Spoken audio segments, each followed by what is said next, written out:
Social మీడియాలో వాళ్ళ అభిమానులు 12th కావాలని కొట్టుబట్టారు. 12th సినిమా వేస్తారు.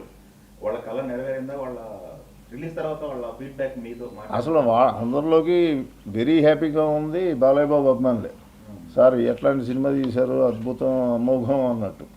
చాలామంది నిన్న నాతో థియేటర్లో సార్ మీకు దిష్టి పోయింది, శుభ్రంగా హ్యాపీగా ఉండండి, మీకు కావాల్సిన డబ్బులు వస్తాయి అని చెప్తా సెల్ఫీలు దిగుతా ఉన్నారనమాట. అంటే వాళ్ళలో అయితే అసలు ఒక 1% వేరియేషన్ కూడా లేదు, ఫ్రాంక్గా చెప్పాలంటే.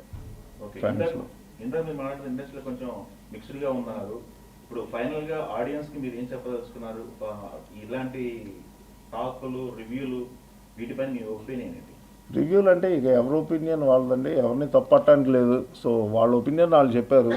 బట్ గ్రౌండ్ లెవెల్ రియాలిటీ వేరు. మనకి ఎప్పుడైనా కానీ cinema word of mouth, audience టాకే ఇంపార్టెంట్ కదా. సో ఎవరిని తప్పట్టడానికి లేదు ఇందులో, అంతే. వర్డ్ ఆఫ్ మౌత్ అయితే బ్రహ్మాండంగా ఉంది. అందుకనే మీరు బిఎంఎస్ బుక్ మై షో చూస్తే ట్రెండింగ్ ఎవ్రీ అవర్ ఆల్మోస్ట్ 18,000, 20,000, 21,000 కూడా టికెట్స్ సేల్ అవుతుంది. సో ట్రెండ్ ఈజ్ సూపర్ యాక్చువల్గా చెప్పాలంటే. లాస్ట్ వీక్ ఈ మెస్ గందరగోళంలో ఇండస్ట్రీ నుంచి మీకు ఎలాంటి సపోర్ట్ వచ్చింది సార్? అందరూ సూపర్గా ప్రతి ఒక్కళ్ళు సపోర్టివ్గానే ఉన్నారండి. అందులో మెయిన్ దిల్ రాజు గారు కొద్దిగా ముందుండి కొద్దిగా ఎక్కువ చేశారు. బట్ వెనకమాల ఉన్నాళ్ళు mango mass media Ram garu కూడా చాలా సపోర్ట్ చేశారు. రోజు 1-2 దాకా డిస్కషన్స్, మళ్ళీ వెళ్ళటం.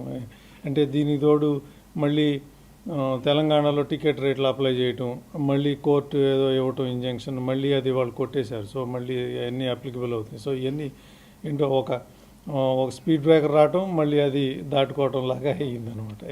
అది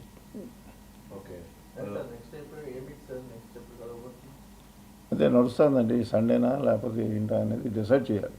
అది డిస్కషన్లో ఉంది. రెండు చోట్ల ఉంటాయండి, రెండు చోట్ల చేయాలిగా.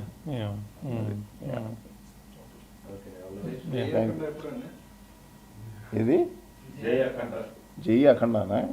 జై అఖండ ఈ అఖండ తాండవం అయిపోయినాక ఇప్పుడు జై అఖండ అది బోయపాటి గారు చెప్తారు.